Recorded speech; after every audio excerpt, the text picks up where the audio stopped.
Test 6. You will hear a number of different recordings, and you will have to answer questions on what you hear.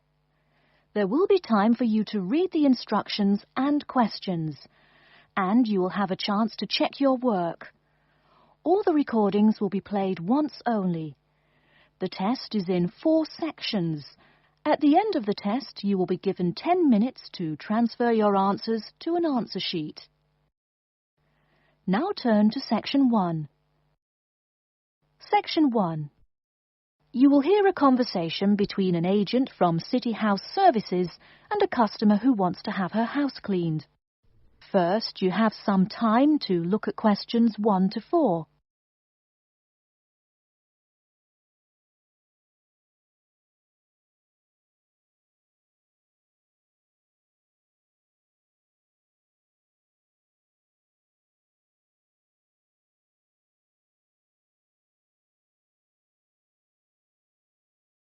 You will see that there is an example which has been done for you. On this occasion only, the conversation relating to this will be played first. Good morning, City House Services. How may I help you? Good morning. I'd like to arrange to have my house cleaned. Certainly. I just need to ask a few questions. First, could I take your name? Yes, it's Barbara Hill. The woman says that she is Barbara Hill, so Barbara Hill has been written in the space. Now we shall begin. You should answer the questions as you listen, because you will not hear the recording a second time. Listen carefully and answer questions 1 to 4. Good morning, City House Services. How may I help you? Good morning. I'd like to arrange to have my house cleaned. Certainly. I just need to ask a few questions. First, could I take your name? Yes, it's Barbara Hill. Thank you. Next, is your house in London? Yes, it's in Kingston in southwest London. Okay, southwest London, and, what's the postcode? SW105. And what is the square footage and what rooms will be cleaning? The whole house is 268 square feet, and there is no need to clean all the rooms. I only want to have my bedrooms cleaned. Okay. How many bedrooms does the house have? 3 bedrooms. Oh no, sorry, we used to have 3 bedrooms, but we only have 2 bedrooms now.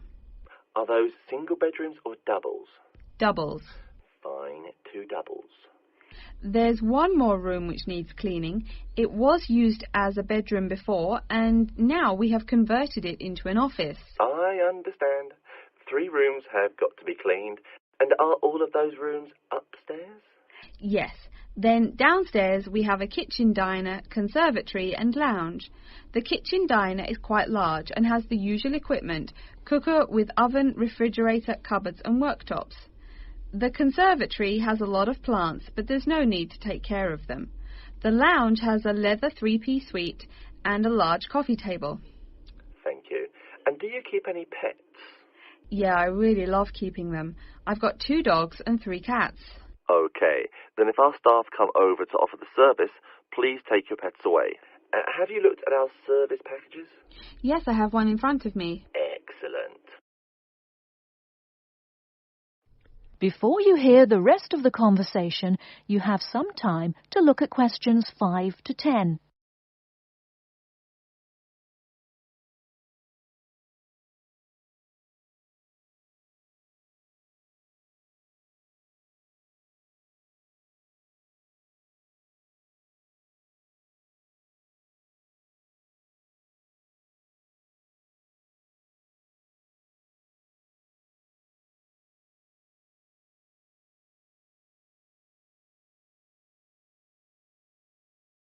Now listen and answer questions 5 to 10. Any extra services you need? Switching bed linen, work in the garden, clean the glass in the conservatory, that kind of thing? No. Actually, replacing the bed linen, yeah, that would be good. No problem. I'll just make a note of that. How about curtains, mats and carpets? What would you like us to do with those items? The curtains. I'll have to think about that.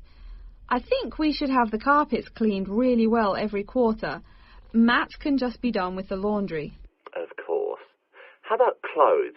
We can have our staff wash and iron them, or we can have them taken to a dry cleaner. Washing and ironing. No, just ironing. That'll be okay. Okay, fine. I know quite a bit about what you want now. I should let you know that we're located on 12 Amy's Road. That's A-M-Y-E-S. And we work on from Monday to Sunday, except Tuesday and Wednesday. Could you let me know when is convenient for you? Next Friday. No. Oh, that's no good. My son invites his friends over in the afternoon that day. Perhaps next Thursday or next Saturday? Let me check. Okay, next Thursday. When is it convenient for us to come over and provide the service? Is it okay if we come in the morning? Or we may come in the afternoon. It depends on your schedule. I'm okay with any time. Just give me a call to let me know you're coming before you arrive. Sure we will. By the way, how long will it take for the service? We usually work 1 to 3 hours for house cleaning, and the work will take 3 hours at most. And of course, if it takes more than 3 hours, you should pay extra for it. Fine. So, let me just do some calculations. That is the end of section 1. You now have half a minute to check your answers.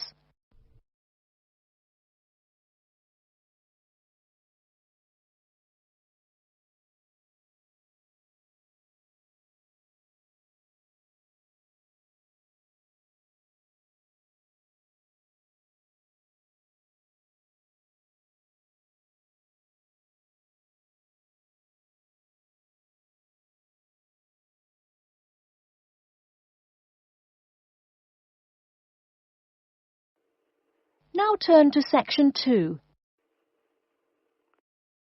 Section 2. You'll hear a talk by a security worker from Sydney Airport who is introducing the day-to-day operations of the Australian Quarantine Service.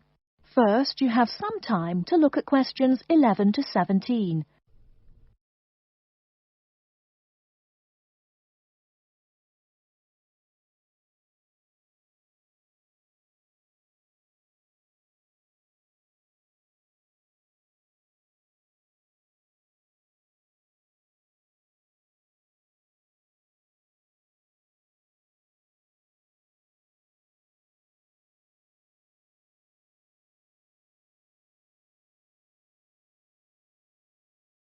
Now, listen carefully and answer questions 11 to 17. Hi everyone and welcome to Sydney Airport. Today I'll be giving you the inside information on the day-to-day operations of the Australian Quarantine Service here. We hope to provide you with a better understanding of why such heavy security regulations are necessary by educating you on how we operate and why we do the things we do. We're not here to try to persuade you to fly through Sydney Airport, though we hope you'll find your experience relatively stress-free and comfortable. First things first, our personnel. Can anyone guess how many people work at Sydney Airport? We have 200 alone working in Terminal 2. So can you guess how many in the whole airport? I heard someone say 360. That's getting closer. What? Did someone say 2,000? That's way too high. Sydney Airport actually employs 440 people. A lot, right? And about half of those employees work in security-related matters. Moving on to our not-so-human employees, let's come and see our favourite pooch, Milton. Milton is our best drug-sniffing dog on the force. He's friendly to most people. You can even come pet him at the end of our tour. Burnouts, beware though. He'll find everything. Notice that even though there are so many of us around him, Milton stays quite calm. This is the precise reason he was chosen for the job. Dogs that are chosen are not predisposed to sniff out different narcotics. That's something we teach them already. So here's a part of the airport most people never notice, the cargo transport terminal. This is where packages are shipped to and from. Normally, we ship around 4,400 packages per month. In this airport alone, over 52,000 packages were shipped in and out over the past year. We ship to and from 170 different countries. Not bad, eh? Probably it will go up to over 72,000 packages this year. And despite over 100 flights in and out of here daily, the number of lost or delayed packages is impressively low. If you send your package through here, rest assured we'll get it where it's going. Let's move on to the area most of us are familiar with, the passenger terminals. In order to be allowed into this area, you must pass through security with your ticket and, if you're travelling internationally, your passport. If you're travelling domestically, you just need a legal form of ID.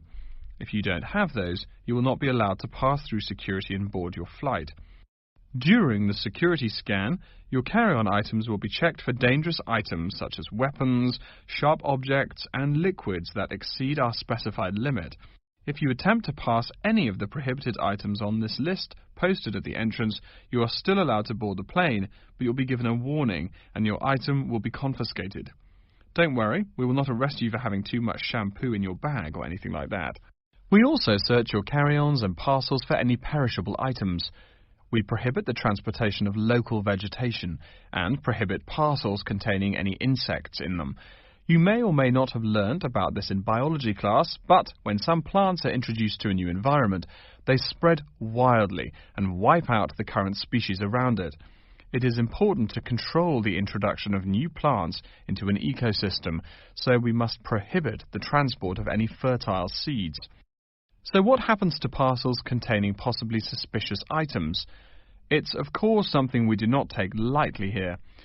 If an object passes through the scanner that appears suspicious in any way, it is separated out for manual search by a member of our trained security personnel. If an illegal plant or simple sharp object like a pocket knife is found, it is simply disposed of in our biohazard waste containers, and the package itself is returned to the sender, or passenger if it is for a passenger flight. More serious weapons are reported to higher authorities for investigation. Before you hear the rest of the talk, you have some time to look at questions 18 to 20.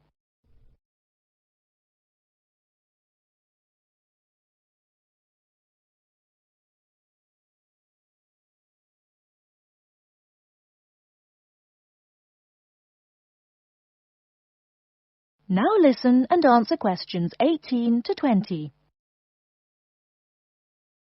As far as parcel security, the material of the parcel is important. For shipped goods, the most common material used and the most widely accepted is paper. Make sure it is packed sturdy enough with no rips or tears. We've definitely had packages rip open before due to haphazard packing. A more common problem, though, is the package labels. When an item does not make it to the right place, this is the most common reason. The label may not be in the right place or marked clearly enough. If you're receiving any items from abroad that must be declared, please remember our guidelines in order to ensure the timely delivery of your item. Make sure it is packed correctly, and we ask that you notify customs between 2 and 10 days within the item's scheduled arrival date. OK, before we move on, are there any questions? That is the end of section 2. You now have half a minute to check your answers.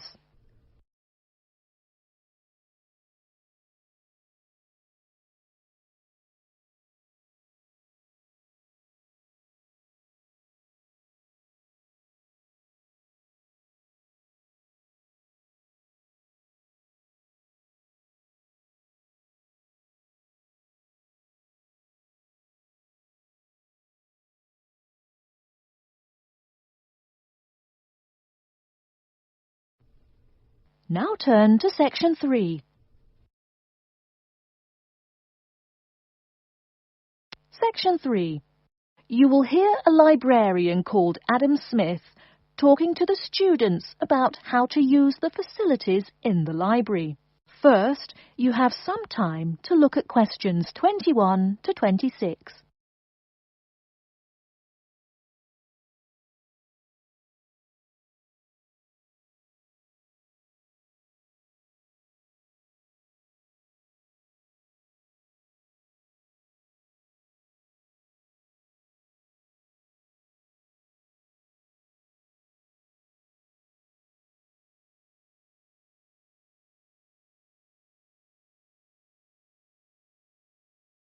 Now listen carefully and answer questions 21 to 26. Welcome.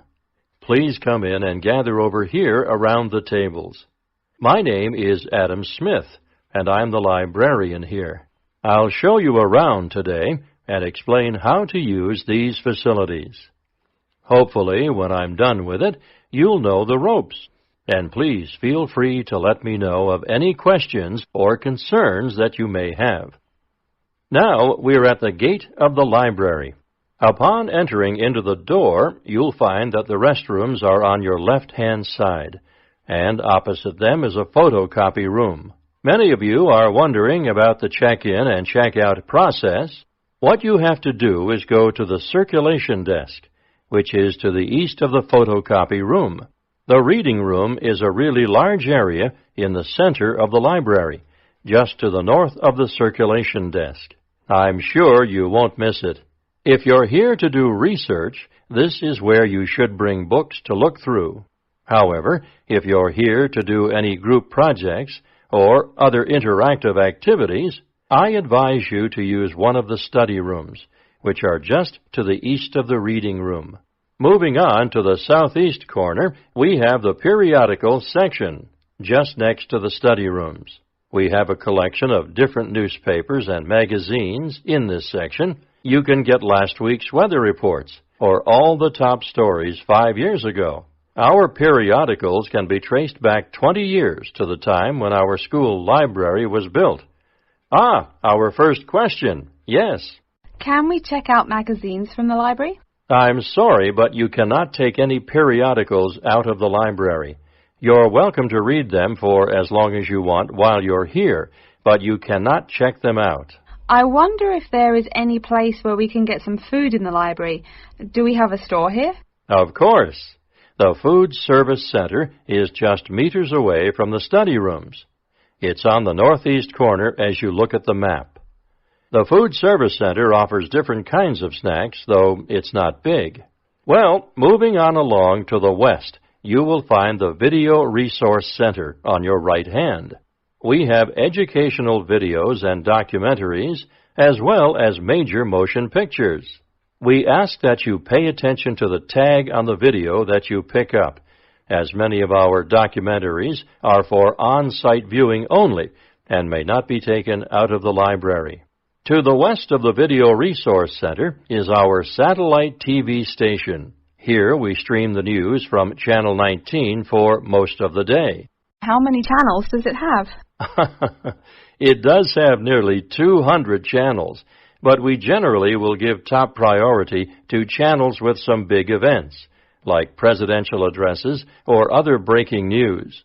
During the coverage of the presidential debate, students will take a break from studying and flock to watch it. Last, but perhaps most important, is the inquiry desk. It's just on the left-hand side when you walk into the library, so it's impossible to miss it. If you have any questions about how to use equipment or where to find something, come and ask the assistant. Don't be shy, because that's what they're here for. Before you hear the rest of the talk, you have some time to look at questions 27 to 30.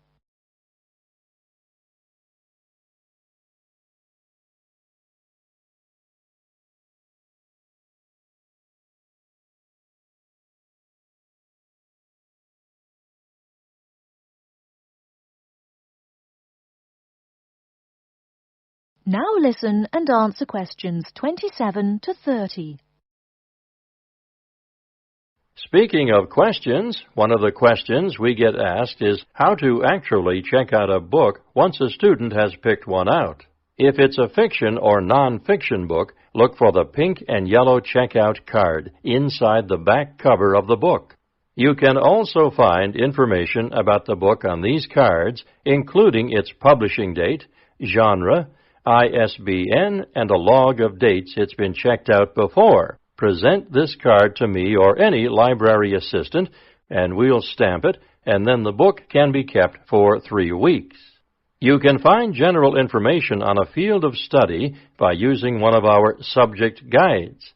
We have them on paper here, but any of our computers will allow you to search within fields as well. What if the library doesn't have a resource we're looking for? Great question. I'm going to address that. Our library is a network with a number of other universities in the area.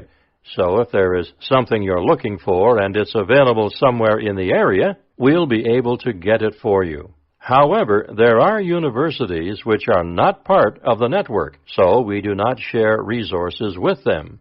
If you want more information about the library and its resources, you'll find it in a labeled blue folder on my desk in the Enquiry section. Okay, so that's a lot of information all at once, and I don't expect you to remember it all. The most important thing is please be respectful of the staff, and if you need help with anything at all, come and ask me or one of the assistants. All right, any questions? That is the end of Section 3. You now have half a minute to check your answers.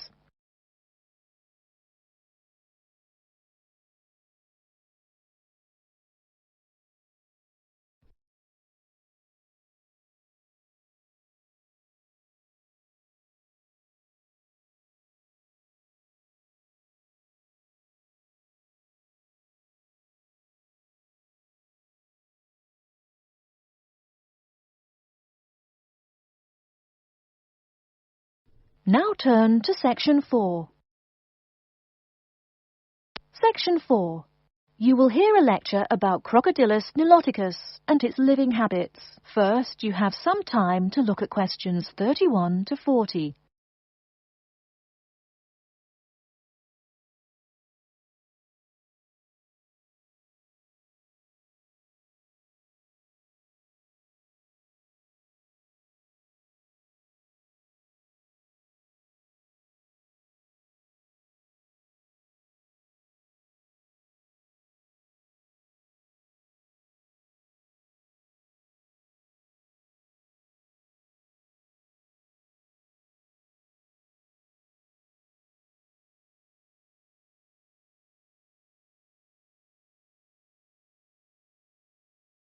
Now listen carefully and answer questions 31 to 40. Good morning. Today we will continue our study of Crocodylus niloticus by talking about its living habits. We've already discussed the evolutionary attributes that set it apart from its crocodile relatives. Does everyone remember that? Yes, it has an extremely narrow snout and 3 or 4 rows of protective scales on its back, as compared to 2 rows on other members of the Crocodylus genus. Let's take a look at how these carnivorous man-eaters live, where they live, and finally, whether they really deserve their vicious reputation. To start, I'd like to address a great question posed to me by a student during yesterday's office hours. We talked about the distribution of crocodiles in Africa and saw that they are highly concentrated in the south and west of the continent. This student noticed that on the map displaying the distribution of crocodiles across Africa, there were no crocodiles in the northern region, and found no mention in the literature of the existence of crocodiles in the north of Africa. Why might there be no crocodiles in North Africa? Let's save this question for later in the lecture. To find out more about the social habits of the African crocodile, one researcher named Tara Shine of the University of Ulster in Northern Ireland conducted a survey of the wetlands in Mauritania and received reports of 46 crocodiles living in one group, or float as we say when referring to crocodiles, though the usual number is a little less than half of that. In general, crocodiles are more highly concentrated in wet subtropical environments near bodies of water and rich vegetation. While South American crocodiles thrive in cool rainforests, the African crocodile is more equipped for heat. Though they can survive at the hot temperatures found in some deserts, they are not equipped to handle dry climates and thus cannot survive in places like the Sahara Desert of North Africa. As cold-blooded animals, crocodiles' core temperatures fluctuate from their average of 38 degrees Celsius as external conditions change. Thus, they need to avoid extreme temperatures. Others live an underwater life, keeping a body temperature close to that of the water. As their own unique method of regulating their body temperatures, some African crocodiles have made dens by digging holes in the ground to provide themselves with a cool, dark place to retreat from the hot African sun. Speaking of the hot African sun, let's go back to the question asked at the beginning of the lecture. We know that there used to be crocodiles in northern Africa, yet today there are none. What are some possible explanations for this? Some students have suggested that the African crocodile has evolved from a desert creature into a wetland creature, thus causing them to migrate south for more appropriate conditions. Others presume that the crocodile was hunted out of northern Africa by a fiercer predator. While these are intelligent guesses, the real story is a little bit different. The key to this migration is that the Sahara Desert did not always cover the north of Africa. About 8,000 years ago, the land was fertile wetlands, perfect for breeding crocodiles. Over time, though, the area dried out and the wetland slowly turned to desert, leading the African crocodile to migrate south to the marshlands they call home today.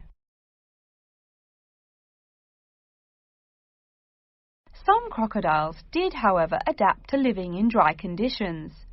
In Mauritania, some crocodiles have learned to survive in an area where they can go up to 8 months with no water, by spending the driest of times in what's called a torpor, or short period of hibernation. To utilize every bit of rainfall, these desert crocodiles dig underground caves that collect runoff, thus staying cool and hydrated. During the mating period in November and December, males attract females to their viciously protected territory through a number of behaviors that range from snapping their jaws all the way to sending infrasonic pulses through the water. Afterwards, the female digs a hole up to 60 centimeters in depth to store the eggs for an 80-day incubation period. The female protects these eggs during the period, and sometimes even helps crack the eggs with her snout at the end. These teeth-gnashing carnivores are softer than we think. Although these vicious creatures have attacked humans on a few occasions, the residents are not afraid of them. In fact, they show a great deal of reverence towards these wondrous creatures. Some say that crocodiles bring water to their habitat, so if they leave, they will bring the water with them. Obviously, this is not true, but it demonstrates the admiration the inhabiting people have for crocodiles. Generally, crocodiles do not predate on humans. They attack when humans populate the crocodile's habitat, instilling fear and uneasiness in the crocs.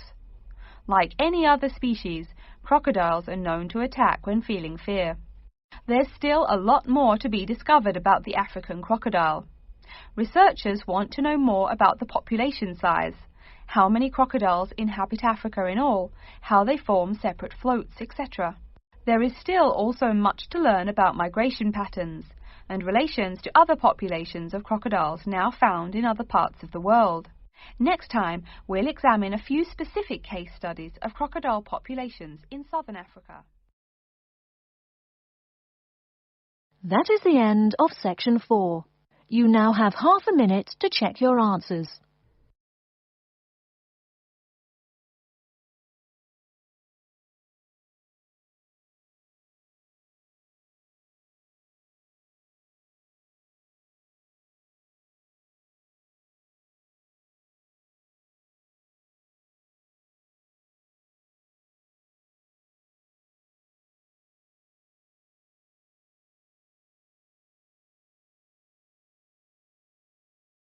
That is the end of the listening test. In the IELTS test, you will now have 10 minutes to transfer your answers to an answer sheet.